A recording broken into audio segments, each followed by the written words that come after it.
campionat. Nemaipomenitul finish al echipei noastre a uimit miile de suporteri. La fel de uimit sunt și adversarii. 4-0 pentru Universitatea. Galeria deja începe să cânte, iar Toni Dascălu este purtat pe brațe la marginea terenului. Este o prestație istorică.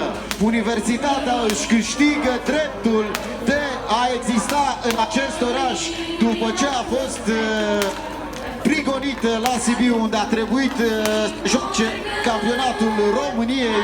O victorie care poate fi prima bornă a unei istorii frumoase.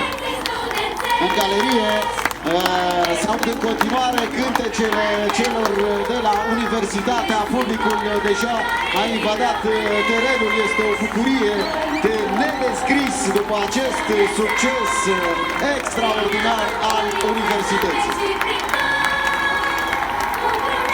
Toni Dascălu, eroul acestei partide, un meci mare de tot al Universității.